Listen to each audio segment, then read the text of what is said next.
Орон төгөө үзэгчдээ сайхан амарцгааж байна уу? Монголын мэдээ агентлагт цагийн хүрэлт мэдээллийн хөтөлбөрөөр эхэлж байна.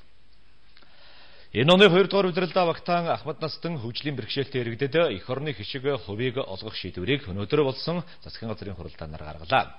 Үүнээс гадна гэр хорооллын оршин суугчдын хэрэглээний усны үнийг хөнгөлөх болсон талаар засгийн газрын ээлжид хуралдаанаар хэлэлцсэн байна.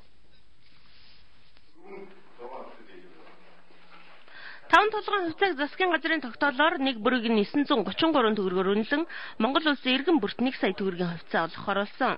Энэ хувьцааг бэлэн мөнгө хэлбэрээр Ахмад Настан хөгжлийн бэрхшээлтэй иргэд оюутнуудад олгохоор болж эхний ээлжинд оюутнуудад сургалтын төлбөр хэлбэрээр өгсөн байгаа. За харин Ахмад Настан хөгжлийн бэрхшээлтэй иргэдийн хувьцааны сая төгрөгийн 330 мянган төгрөгийг сар хүрэхгүй хугацааны өмнө олгосон.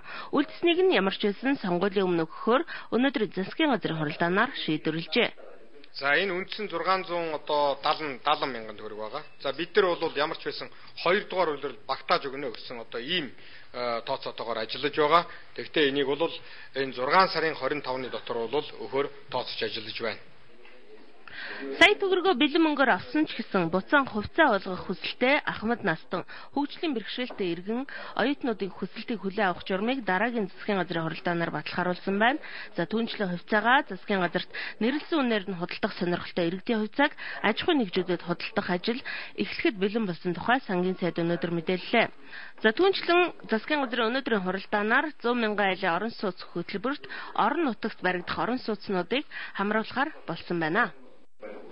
Орон нутгуудад бас нэлээдгүй хэд хэдэн компаниудын барьж байгаа барилгыг нэмэгдүүлсэн тооцоо байгаа. Ойролцоогоор бид нар бол 36 компани барьж байгаа барилга байшингуудыг энэ 100 мянган айлын орон сууцны хөтөлбөрийн хүрээнд шийдвэрлэхээр ингэж болж байгаа.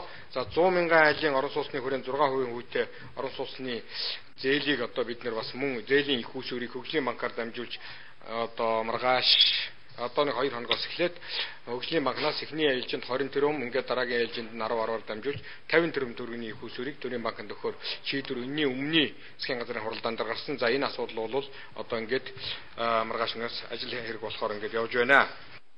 Байгаль орчны багц хууль батлагдсантай холбогдуулан аж ахуйн нэгжүүдээс ус бохирдуулсны төлбөрийн хэмжээг 4-5 дахин нэмэгдүүлж авдаг болсон.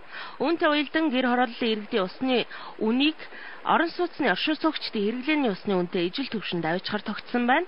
За өөрөөр хэлбэл гэр хорооллынхан орон сууцны оршин суугчдтай адил 1 литр усыг 40 мөнгөөр худалдаж авдаг болно. За мөн байгаль орчны салбарт нэлээд шинэлэг нэг ажлын эхлэл болсон шийдвэр гарсан нь хатан туул хөтөлбөр юм. 2012-оос 2016 оны хооронд хэрэгжих уг хөтөлбөрөөр туул голын ихийг хамгаалах, далан барих, ойр орчмынх нь элс хайрганы олборлтыг зогсоох зэрэг ажлыг 800 тэрбум төгрөгөөр хэрэгжүүлэхээр болжээ.